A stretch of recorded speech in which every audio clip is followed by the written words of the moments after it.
La logique contre l'abondance, 19 août 1944. Wolfschanz, Prusse orientale. La salle d'état-major est une carte vivante. Des flèches, des crayons, des doigts qui pianotent. Le général-oberste Alfred Jodl plisse les yeux sur des colonnes de chiffres, kilomètres, gallons, jours, comme si, en repliant assez fort ses nombres, il pourrait replier la réalité. Pour la Wehrmacht, la guerre est d'abord une équation. Avancée égale consommation fois distance. Les leçons de Russie ne mentent pas. Là-bas, les panzers s'étaient arrêtés parce que les camions n'avaient plus d'essence. La logique avait été leur châtiment. Jodl et ses pairs voient en Patton un cas déjà résolu. Mécanique brillante, mais condamnée par les lois de la logistique. Une division blindée en action exige l'équivalent de 150 000 gallons par jour, note un chef sur la carte. Les dépôts normands sont à 650 km. Dans leurs esprits, le calcul est cruel et net. L'avance américaine va s'étouffer, comme l'éclair qui manque de carburant. Ils tracent mentalement la scène comme si la géographie répondait toujours à l'arithmétique. Leur certitude est froide, monolithique et pour l'instant convaincante. 25 août 1944. Un château réquisitionné près de Ley, France. À l'opposé, dans une pièce où la poussière et le café froid font loi, le lieutenant-colonel Loren Ayers expose une folie organisée. Patton a dépassé ses lignes de ravitaillement. L'offensive est au bord de l'asphyxie. La solution d'Ayers n'est pas une mesure de conservation, c'est une révolution de débordement. « Nous allons faire de la logistique une autoroute vivante », dit-il sans sourire. « Priorité absolue, flux continu. Nous allons avaler la distance. » Le plan se nomme Red Ball Express, empreint d'une terminologie ferroviaire signifiant priorité maximale. Mais ce qui le rend hérétique, c'est l'obsession du volume et de la vitesse. 2 voies parallèles à sens unique, une pour les camions chargés vers l'est, l'autre pour les vides revenant.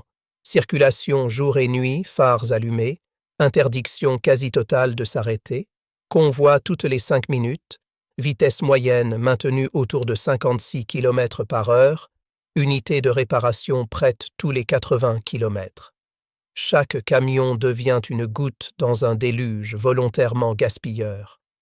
Pour les doctrinaires, c'est un péché logistique. Pour Ayers, une arme. Les manuels jurent qu'on ne peut tenir un tel rythme. Et pourtant, en l'espace de 48 heures, cette hérésie se transforme en routine. Les chauffeurs montent à bord de leur GMC CCKW, les Deuce and a Half, et le ronron des moteurs devient une sorte de cantique mécanique. Le café rance, l'odeur du diesel, la lumière crue des phares, la vie quotidienne du Red Bull se réduit à une ligne droite d'asphalte et à des mains serrées sur un volant. Il y a une autre ironie, cruelle et significative, dans cette marée humaine et mécanique. Sur les quelques 23 000 chauffeurs qui animeront l'autoroute, près de 75% sont afro-américains. L'ennemi racialisé par le Reich va voir ses espoirs de paralysie se dissoudre sous le courage et la rudesse d'hommes considérés comme inférieurs par l'idéologie nazie. Les camionnettes se couvrent de graffitis, de slogans mi-railleurs, mi-prémonitoires, Patton's Blood Bank, Detroit to Berlin Express. Les règles du roulage se forment sur le bitume. Halte, down mort pour le convoi, lenteur, tranchée, panne, être poussé de côté et repris. 26 au 28 août 1944. Sur la route et dans les postes d'observation allemands. L'ennemi observe, incrédule. Un rapport de l'Aufklärung 116 décrit la scène avec des mots qui sonnent comme un aveu d'échec. Colonne continue, phares visibles sur 20 km. Estimons 1000 véhicules à l'heure. Les Allemands, élevés à la prudence et au camouflage, voient des phares la nuit comme une invitation au massacre. Ici, ces phares sont traits d'union entre la production industrielle américaine et l'effort de guerre. Le bruit des moteurs, de jour comme de nuit, devient un instrument de désorientation psychologique. Comment planifier une contre-attaque face à un flot qui ne se tarit pas? Le général-lieutenant Edgar Feuchtinger se penche sur le phénomène et son compte-rendu est presque haletant. Ce n'est pas de la tactique, c'est de la production appliquée au champ de bataille. La vision allemande, un camion sacré à cacher et à économiser, heurte la nouvelle religion américaine, la redondance. Là où la Wehrmacht calcule l'épargne, l'Amérique calcule l'abondance. Et cette abondance, paradoxalement, devient une stratégie offensive. Les calculs allemands commençant à chanceler devant des chiffres concrets. Des tonnes livrées chaque jour, des convois ininterrompus, des obus qui retrouvent leurs artilleurs. Le choc entre deux logiques est lancé, et la route, lisse et rouge sous les pneus, se transforme en champ d'expérimentation historique. Ce qui n'était au départ qu'un exercice de transport va bientôt dicter le rythme d'une campagne entière. La guerre, jusque-là pensée comme une suite de batailles d'acier et de feu, montre ses visages les plus banals.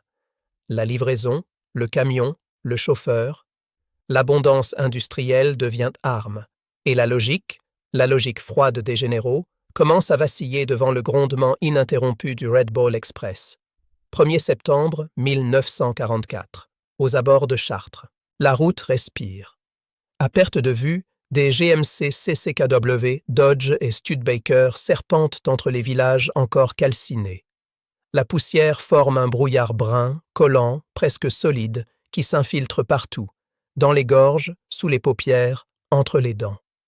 Chaque camion roule avec une régularité inhumaine, le moteur hurlant comme un cœur mécanique. À la radio de bord, les voix sont brèves, hachées, épuisées. Les conducteurs ne sont plus des hommes, mais des rouages, fusionnés avec leurs machines.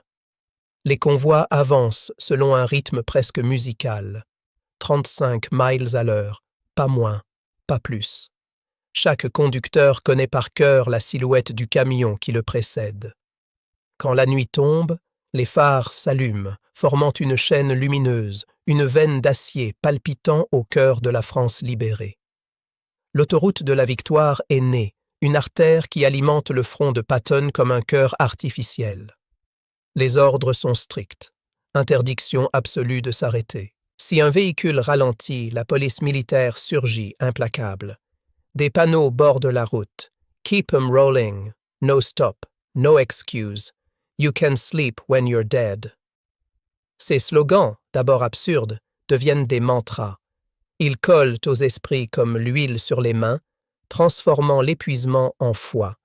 Et dans cette foi, le soldat afro-américain devient le moteur invisible de la victoire. 1. Les oubliés de l'autoroute. La majorité des hommes du Red Ball Express viennent du sud des États-Unis. Ils ont grandi dans un pays qui les relègue à l'ombre. Mais ici, sur ces routes françaises, ils tiennent entre leurs mains la survie de toute une armée. Leur mission est simple et titanesque. Ravitailler Patton à tout prix. Le sergent Léon Dupré, 3916 Truck Company, se souviendra. On conduisait 20 heures d'affilée. Certains s'endormaient au volant. On suivait juste les feux rouges du camion de devant, comme des lucioles dans la nuit. Si on s'arrêtait, on faisait échouer la guerre. Alors, on ne s'arrêtait pas. Ces hommes roulent sans carte, souvent sans pause, mangeant des rations froides sur leurs genoux, se lavant avec du carburant, réparant des pneus crevés à main nue. Les dangers ne manquent pas. Attaques aériennes, routes minées, ponts effondrés, mécaniques surchauffées. Pourtant, chaque matin, le convoi repart. L'ordre n'a jamais changé. Keep 'em rolling. Leur mérite reste invisible dans les communiqués officiels. La gloire est pour ceux qui tirent le canon, non pour ceux qui le ravitaillent. Et pourtant, sans eux, les divisions blindées de Patton s'arrêteraient net, comme un tigre sans cœur. 2. La doctrine Patton. Le général George S. Patton ne croit pas en la prudence, il croit en la vitesse. Pour lui, la guerre n'est pas une équation, mais une course. Une armée qui s'arrête meurt. Lorsque ses officiers logistiques lui annoncent que le carburant ne suffira plus pour les prochains jours, il explose. Ma cavalerie d'acier ne s'arrêtera pas à cause de bidons. Si les camions tombent, je veux que mes hommes siphonnent les réservoirs des voitures abandonnées. Patton comprend le Red Ball Express comme une extension de sa propre philosophie. L'agression permanente. Chaque heure de retard est une victoire allemande. Chaque gallon d'essence livré est une balle dans le cœur du Reich. Il sait que cette machine folle ne tient que par la volonté de ses conducteurs, ces ombres roulantes que peu de généraux voient, mais dont il parle toujours avec un respect grinçant. Ces types-là, dit-il un soir, font rouler la guerre pendant que nous la commandons. Sous ses ordres, la troisième armée devient une bête insatiable. En quelques semaines, elle avance de plus de 800 kilomètres, balayant les défenses allemandes jusque sur la Meuse. Et derrière elle, l'artère rouge bat, ininterrompue, injectant le carburant, les munitions, les vivres. Troisième, le cauchemar des routes. Mais la vitesse a un prix. Les camions s'usent plus vite que prévu. Moteurs brûlés, essieux tordus, freins fondus par la chaleur. Les routes françaises, détruites par les bombardements, transforment les convois en enfers roulants. Chaque virage peut devenir une tombe d'acier. Les chauffeurs dorment debout, s'évanouissent sur le volant, roulent dans les fossés. On dit qu'à certains endroits, la route entière empeste l'huile brûlée et la sueur rance. Les mécaniciens du Red Bull travaillent jour et nuit, dans des ateliers improvisés, sous des tentes trouées ou dans des granges réquisitionnées. Le bruit du marteau se mêle aux appels radio, aux moteurs qu'on redémarre à coups de jurons et de prières. Et pourtant, malgré le chaos, le flux ne s'interrompt jamais. Le 2 septembre, le réseau atteint un rendement inégalé, 12 342 tonnes de matériel livrées en 24 heures. Les théoriciens allemands, prisonniers de leurs équations, observent ce miracle avec une fascination mêlée de terreur. Quatrième, le regard de l'ennemi. Dans un rapport intercepté plus tard par les Alliés, un officier allemand écrit « L'ennemi semble ignorer toutes les règles de la guerre. Il roule avec ses phares, gaspille ses véhicules, use ses pneus. Pourtant, il avance toujours. Nous ne combattons plus une armée, mais une usine. » C'est là le cœur du choc culturel. Pour les Allemands, la guerre est une affaire d'économie et de discipline. Pour les Américains, elle devient une question de flux et de production.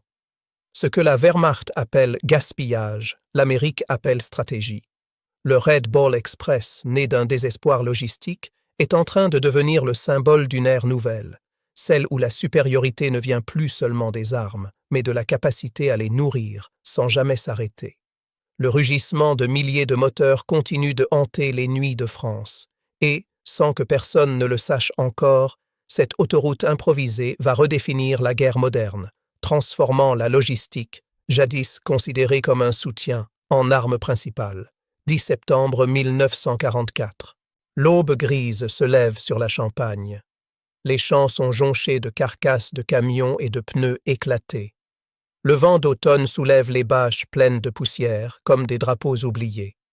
Le Red Bull Express roule toujours, mais la fatigue s'est installée, épaisse comme une seconde peau. Chaque chauffeur est devenu un fantôme de chair et de poussière, les yeux rougis, les réflexes émoussés. Les routes ne suffisent plus. L'usure mécanique dévore les véhicules plus vite qu'on ne peut les réparer. Les stocks de carburant, paradoxalement, s'épuisent à force d'être transportés. Et Patton, obstiné, continue de réclamer plus d'essence, plus d'obus, plus de vitesse. La troisième armée vient d'atteindre la Meuse. Mais au-delà, il n'y a plus rien, ni dépôt, ni pont, ni itinéraire stable. La logistique a cessé d'être un soutien. Elle est devenue un champ de bataille à part entière. 1. L'empire de la boue. Les pluies de septembre transforment les routes françaises en pièges d'argile. Les camions s'enlisent jusqu'aux essieux. Des chevaux de ferme réquisitionnés viennent tirer les GMC hors des fossés. Ironie suprême pour des véhicules censés symboliser la modernité mécanique. Le sergent Leroy Jenkins, 514e Quartermaster Truck Company, note dans son carnet « On ne roule plus, on rame. On met 4 heures pour faire 20 kilomètres.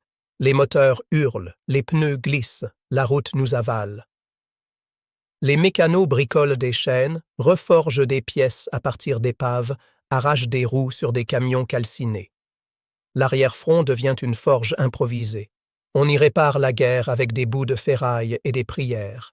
Et malgré tout, le convoi continue, toujours, parce qu'à l'autre bout de la ligne, à quelques centaines de kilomètres, des chars attendent, et s'ils s'arrêtent, c'est toute l'offensive qui meurt. 2. Le mur du carburant, 12 septembre 1944. Patton arrive devant Metz. Ses blindés, affamés, ralentissent. Les jerrycans d'essence s'épuisent plus vite qu'on ne peut les décharger. Le général fume nerveusement, les mains tremblantes, observant les cartes comme un joueur en faillite. Il sait que sa supériorité tactique ne vaut plus rien si ses chars sont vides. La vitesse, son arme absolue, se retourne contre lui. Chaque mile gagnée est désormais un fardeau. Les dépôts de Cherbourg sont à plus de 800 km. Même les camions du Red Ball Express, ces chevaux de feu, commencent à tomber comme des mouches. La cadence infernale détruit leur transmission, les freins lâchent, les pneus explosent par centaines. Les ingénieurs calculent, désespérés. Un gallon sur 3 sert à transporter les 2 autres. Autrement dit, la logistique dévore sa propre énergie. L'Amérique découvre alors la limite de sa puissance, non pas militaire, mais physique. La distance devient un ennemi plus redoutable que les Allemands. 3e, l'illusion de l'abondance. Dans les rapports alliés, on continue pourtant de célébrer le succès du Red Ball Express. Mais les hommes qui y participent savent que l'illusion d'abondance cache une vérité plus amère. Tout s'effondre lentement sous le poids de la démesure. Les routes sont jonchées de carcasses fumantes. Les relais de maintenance débordent. Les chauffeurs dorment debout, mangent debout, parfois meurent debout, épuisés au point d'oublier leur propre nom. Et les officiers de logistique commencent à murmurer ce que personne n'ose écrire. La ligne s'étire trop vite. L'Europe libérée devient un désert pour le ravitaillement. Les ports sont encore détruits, les chemins de fer inutilisables, les ponts minés. Ce que la machine américaine a gagné en vitesse, elle le perd maintenant en efficacité. Pour chaque tonne livrée, 2 sont perdus en route. Patton comprend que la guerre moderne ne se gagne pas seulement par le courage ou la stratégie, mais par la maîtrise du rythme. Et à cet instant, la vitesse devient son pire ennemi. 4e, les Allemands se reprennent. Dans les forêts des Ardennes, les officiers allemands observent ce ralentissement avec une froide satisfaction. Le général der Panzertruppe Heinrich von Luttwitz, qui avait prédit la paralysie logistique américaine, jubile. Voyez, ils courent jusqu'à s'épuiser eux-mêmes. L'Américain ne connaît pas la limite. Il s'écroule toujours de sa propre abondance. La Wehrmacht, réduite, blessée, mais disciplinée, profite du répit. Les lignes se reforment, les défenses se consolident autour de Metz et de la Moselle. Dans les cartes du haut commandement, un mot revient, Stellung halten, tenir la position. Mais les Allemands ne réalisent pas encore que cette pause américaine n'est qu'un changement de rythme. L'Amérique ne renonce pas, elle s'adapte.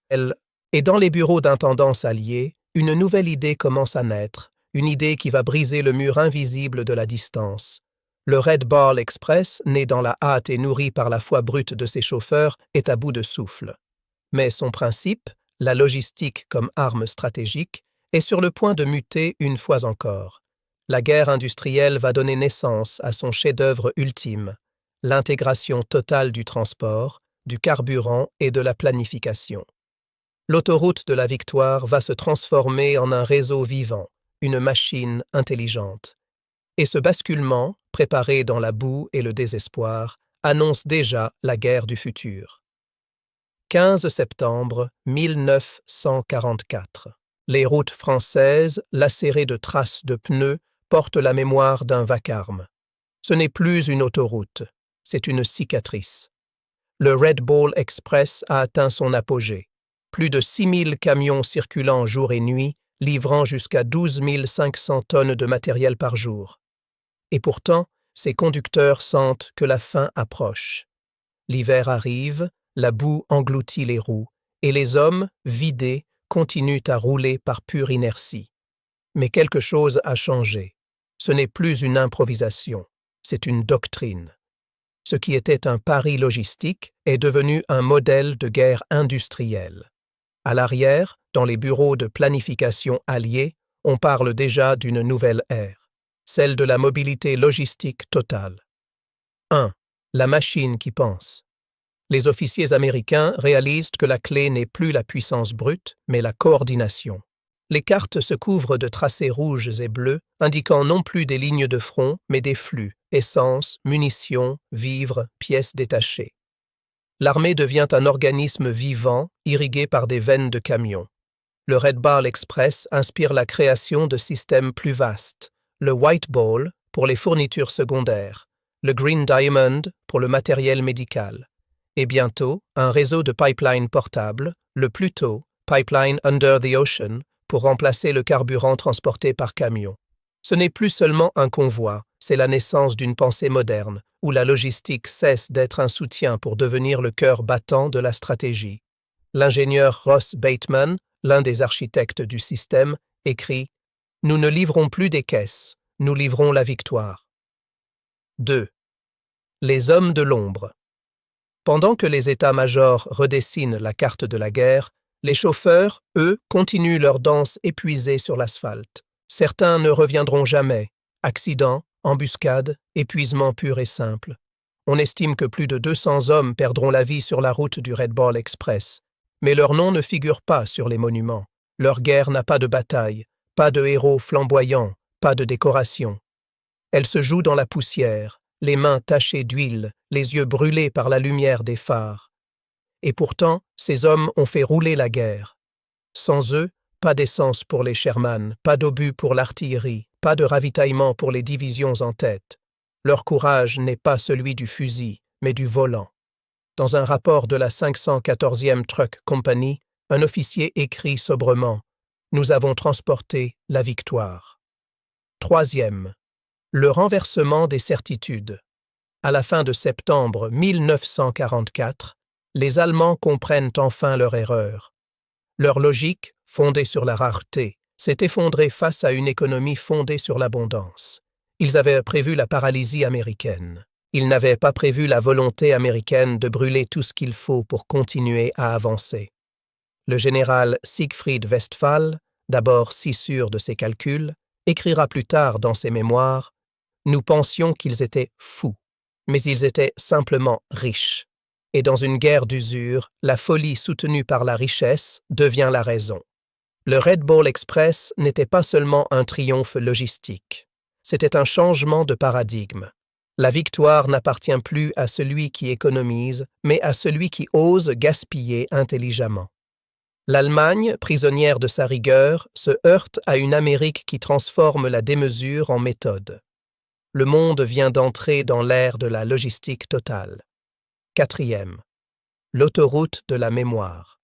Le 16 novembre 1944, après 81 jours d'activité continue, le Red Ball Express est officiellement dissous. Les routes se vident lentement.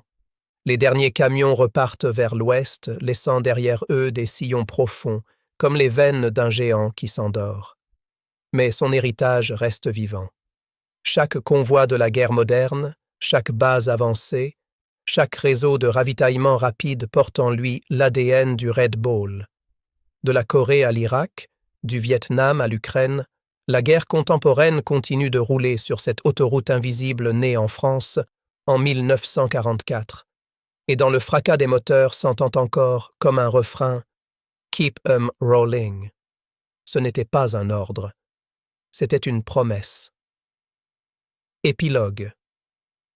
Le Red Ball Express fut l'expression la plus brute du génie industriel américain, un mélange d'audace, de démesure et de pragmatisme.